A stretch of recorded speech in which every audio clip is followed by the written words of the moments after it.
Merci d'avoir choisi la radio-télévision Ngoma Kivu pour vous mettre au parfum de l'actualité. Mesdames, Messieurs, bienvenue dans cette édition du journal sur les tam-tams numériques. Débutons cette édition par cette actualité. Des espaces gratuits, des émissions et publicités sont offerts à tous les partenaires, auditeurs et téléspectateurs de la radio-télévision Ngoma Kivu tout au long de ce mois de décembre. La directrice gérante de cet organe de presse précise que cette promotion a un double objectif, à savoir remercier tous ses partenaires, auditeurs et téléspectateurs de la RTNK pour leur fidélité, mais également c'est pour fêter ensemble avec eux la fête de Noël et celle de fin d'année. Gloria Asifiwe, directrice de la radio-télévision Ngoma, qui vous explique. Pendant cette période de festivités de fin d'année, donc de Noël et de Nouvel An, nous tenons d'abord à remercier tous nos partenaires qui nous ont accompagnés tout au long de cette année 2020. Mais tout en remerciant nos partenaires, nous voulons également leur offrir des cadeaux pour montrer combien nous apprécions la façon dont nous avons travaillé avec eux tout au long de cette année 2020. C'est ainsi que, d'abord pour nos partenaires à la télévision, nous offrons un espace gratuit à ceux qui ont collaboré avec nous, notamment une émission gratuite pour les partenaires qui sont avec nous à la télévision. Pour ceux qui nous ont accompagnés tout au long de cette année 2020, dans les cadres de spots publicitaires que nous diffusons à la télévision, nous offrons également 10 diffusions gratuites à la télévision pour les spots publicitaires. Aussi, c'est un message que nous lançons aux nouveaux partenaires qui aimeraient bien travailler avec nous.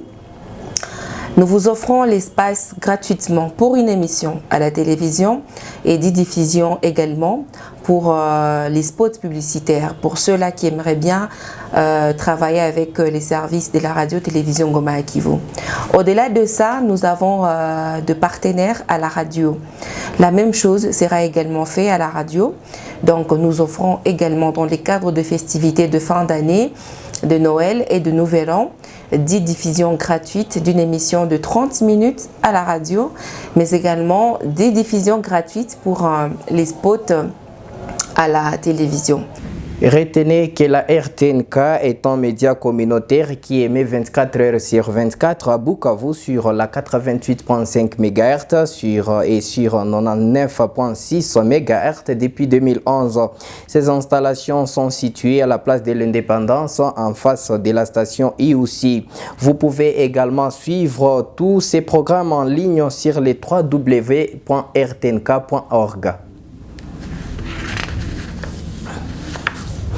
Et la suite de cette édition du journal, c'est à travers cette information. La pétition initiée par le député Moïndo Nzangi est en feu de paille et ne pourra jamais aboutir. Ces propos sont de Bernard Zagabé, en cadre du PPRD, au cours d'un entretien avec les reporters de la radio-télévision Ngoma Kivu.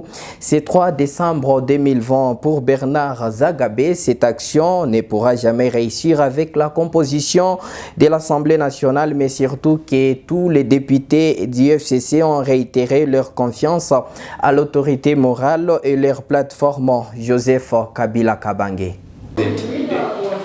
Jeanne Mabunda est là.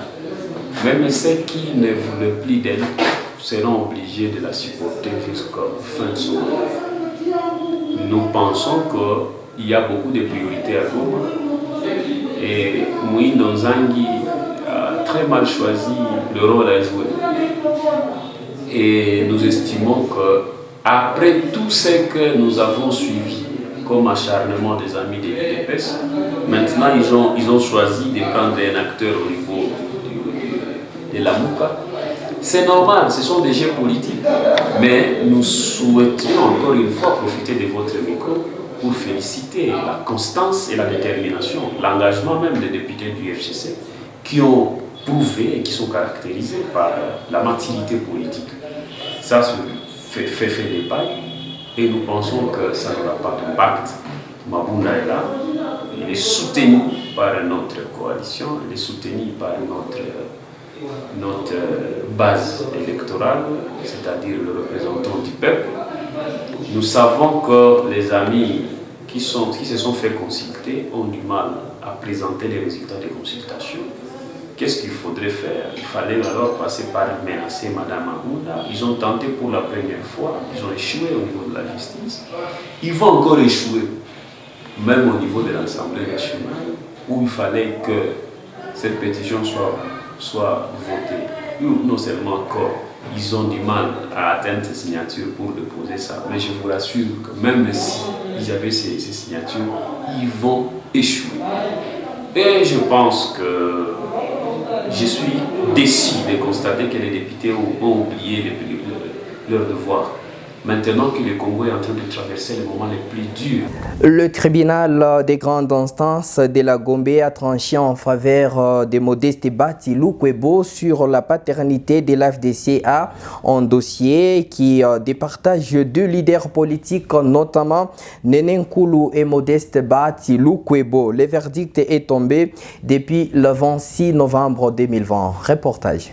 La nouvelle est couchée dans un jugement rendu public par le tribunal de grande instance de la Gombe à Kinshasa. Le tribunal a reçu et a jugé fondée la requête introduite par le sénateur Modeste Batilou Kwebo et l'a confirmé en qualité du président statutaire du regroupement politique Alliance des forces démocratiques du Congo et alliés. Pour la FDCA de Batilou Kwebo, cette décision est une victoire pour le peuple. Patient Katembera, coordonnateur de la cellule de communication provinciale de la FDCA section du Sud qui vous s'exprime. Même parce que c'est un jugement qui a des soubassements solides, un jugement qui vient de sortir à la faveur du peuple congolais, parce qu'en effet la victoire de l'AFDCA, la victoire du professeur Modeste Batilou Kwebo, c'est la victoire du peuple congolais. Satisfaction, c'est nous qui avons gagné, c'est le peuple congolais qui a gagné, et nous demandons à tout le monde de continuer à faire confiance à l'AFDCA et à son autorité, à notre autorité morale, le professeur Modeste Batilou Kwebo. Du côté de l'AFDCA de Nene Nkoulou, cette décision n'a pas de soubassement, c'est pourquoi il a interjeté appel pour casser ces jugements. C'est un jugement qui a été rendu sur base d'une simple requête déposée par le Kwebo. Et nous, en tant que les vrais FDC, on n'a pas été notifiés par cette requête. Et je vous informe qu'aujourd'hui même, nous allons déposer une tierce opposition pour démontrer toutes ces irrégularités. J'invite à tous les cadres et à tous les membres de l'AFDC de rester calmes, de rester soudés autour de l'idéologie de son Excellence Nene Nkoulou. Pour rappel, cela fait plus d'une année que ce procès se poursuit devant les instances judiciaires du pays pour départager de leaders politiques qui se disputent la paternité de la FDCA. La société civile urbaine et les mouvements citoyens de la ville de Bukavu réclament un audit financier du projet Pikagel dans la province du Sud Kivu. Ces organisations l'ont fait savoir au cours d'une marche pacifique accompagnée d'un sit-in organisé ce jeudi 3 décembre 2020 au bureau des projets Pikagel dans la commune d'Ibanda. La marche est partie du bureau de coordination de la société civile jusqu'au bureau du Pikagel où un sit-in a été organisé. Le manifestant portait des calicots avec comme inscription 150 millions de dollars sans impact sur terrain. C'est un crime plus que la guerre. Le président du bureau urbain de la société civile demande une évaluation physique du projet Pikagel. Il y a des organisations qu'on a données pour nous donner de la farine, pour nous donner du lait, pour nous donner des poissons. Plus de 324 km qui a été donné à INOPS pour réhabiliter les routes des districts agricoles. Jusqu'à aujourd'hui, il n'y a rien qui a été fait. Et à notre niveau, ce sont des enquêtes palpables que nous avons trouvées à notre niveau et nous avons dit que nous ne pouvons pas accepter que ces projets deviennent Bukangalozo. En réaction, le coordonnateur du projet Pikagel précise que la société civile n'est pas habilitée pour demander une évaluation. Jean-Damas Boulouboulou demande à la société civile de s'adresser plutôt au gouvernement provincial du Sud Kivu. Les projets de procédure, ça va. Et nous là, nous sommes une agence du gouvernement pour exécuter ces projets ici. En fait, si c'était la société civile que moi je connais, il devait plutôt s'adresser au gouvernement provincial. C'est au gouvernement provincial qui doit nous interpeller, nous, ou l'Assemblée provinciale. Le projet Pikagel prévoyait construire plus de 300 km de routes de dessertes agricoles dans la province du Sud Kivu. Mais jusque-là, rien n'est visible sur terrain, alors qu'il ne reste qu'avec une année d'exécution, estime la société civile du Sud Kivu. Le mouvement citoyen réuni au sein du collectif Amka Congo organise une marche pacifique pour ce vendredi 4 décembre 2020 à Bukavu. Dans une interview nous accordée, Paulin Mouloumé, militant du mouvement citoyen Amka Congo, souligne que cette marche a pour objectif de demander l'évacuation sanitaire du président national de l'UNC, Vital Kamerhe, et son acquittement judiciaire dans le dossier qui l'oppose au ministère public. Paulin Mouloumé invite la population à se mobiliser pour la réussite de cette activité.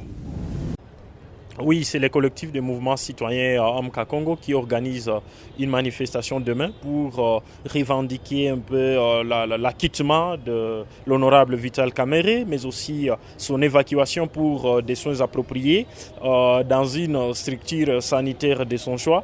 Parce qu'il est inacceptable actuellement qu'il continue à croupir en prison. Et nous pensons que c'est inacceptable et nous ne devons pas continuer à jouer avec la vie humaine de cette façon. C'est un digne fils du pays, il mérite le respect et il a droit à la santé, il doit se faire soigner. Nous invitons tout le monde, tout celui qui a le souci de voir la justice être réformée, de voir les droits de l'homme être respectés, d'être demain présent à la manifestation. La manifestation, nous incitons, est apolitique. Nous refusons toute forme de visibilité des partis politiques, les insignes des partis politiques. Notez que cette marche partira de la place Major Vangu jusqu'au gouvernorat des provinces où un mémorandum, cela lui, est déposé auprès de l'autorité provinciale. Un nouveau-né dans le service étatique au Sud Kivu, il s'agit de la division provinciale du réseau Lecture pour tous au Sud Kivu. Son chef de division a reçu officiellement les bâtons de commande au cours d'une cérémonie qui s'est tenue à Bukavu ce jeudi 3 décembre 2020. Cette division aura pour mission d'inciter le goût de la lecture à toute la population du Sud Kivu au travers de la sensibilisation et la vulgarisation de la lecture. Le ministre provincial de l'Éducation recommande aux nouveaux chefs des divisions à travailler plus afin que les jeunes cultivent le goût de la lecture. Une division qui vient apporter un plus sur les failles qui existaient par rapport à la lecture, surtout nos jeunes, nos étudiants. Donc c'est une division qui se chargera de vulgariser et de sensibiliser davantage la population sur le goût de la lecture. Voilà. Benjamin Mugaruka, nouveau chef de division du réseau Lecture pour tous, appelle également les jeunes en particulier et toute la population du Sud Kivu à s'approprier cette division. Le rôle de la division, d'abord, c'est booster, autrement dit, chercher à ce que un livre soit lu par une personne dans la province. Quand je parle d'une personne, je vois la population et donc je me dis que toute la population soit informée à travers les livres. Un livre déjà censuré, des écrits déjà acceptés. La division de lecture se trouve dans le même bâtiment que le ministère provincial de l'Éducation et de la Jeunesse, situé à la Botte en Komidi-Banta. Trade Market East Africa vient de doter les gouvernements provinciaux d'un lot important des équipements de protection individuelle d'une valeur de 95 000 $ pour renforcer la lutte contre la pandémie à coronavirus dans toute la province du Sud Kivu. La cérémonie de remise de ces équipements s'est tenue à la brigade de la DGDA située à la place Moulamba. Nous sommes en commune d'Ibanda. Les détails, c'est dans ces reportages signés Justin Mwamba. Ce lot d'équipements est constitué notamment des masques, des désinfectants, des savons et tout autre matériel nécessaire pour se protéger contre la pandémie à coronavirus. Il sera bénéfique aux agents de l'État œuvrant en frontières, notamment Ruzizi 1er, Ruzizi 2, Kamanyola et Kanvimvira. Pour le directeur pays RDC de Trade Market East Africa, Emenzo Ihera, cette action s'inscrit dans le cadre des actes menés par son entreprise en appui et au soutien aux États et pays partenaires dans la lutte contre cette pandémie. La pandémie de Covid-19 nous a montré que sans la sécurité de la santé, soit des commerçants ou des agents qui travaillent à la frontière, rien ne peut se passer. Donc c'est une obligation moral de protéger d'abord les vies et de parler commerce après. Donc sans la santé, il n'y a pas de commerce. Donc Trademark, même si ce n'est pas notre spécialité, on se sent obligé de faire un geste pour contribuer au bien-être des citoyens du Sud Kivu, mais aussi de l'ordre opérationnel qui œuvre aux frontières. C'est le vice-gouverneur Marc Malago qui a reçu ces lots au nom du gouvernement provincial. Celui-ci a remercié cette organisation pour cette action en faveur de la population du Sud Kivu en général. Nous ne dirons que merci. Et nous allons encore demander à d'autres partenaires qui peuvent intervenir dans ce sens de nous aider pour que cette maladie qui a causé plus de dégâts possibles, soit sur le plan économique et sanitaire, soit éradiquée de la planète et que les gens se retrouvent dans un climat de paix et d'harmonie. À cette occasion, plusieurs autorités, notamment les vice-gouverneurs, les directeurs qui étaient présents, se sont lavé les mains en expérimentant ces matériels et ainsi donner l'exemple à tous les administrés afin de faire de même. Mesdames, Messieurs, c'est par ici que prend fin cette édition du journal sur la radio-télévision Goma Kivu émettant dans la ville de Bukavu. Nous sommes dans la partie est de la République démocratique du Congo. Merci de nous avoir suivis. Merci également de rester fidèles pour la suite des programmes sur les tam-tams numériques. Perfectionnez-vous tous les jours dans l'assurance qualité pour un lendemain meilleur. Mesdames, Messieurs, bonne suite des programmes sur les tam-tams numériques. Au revoir.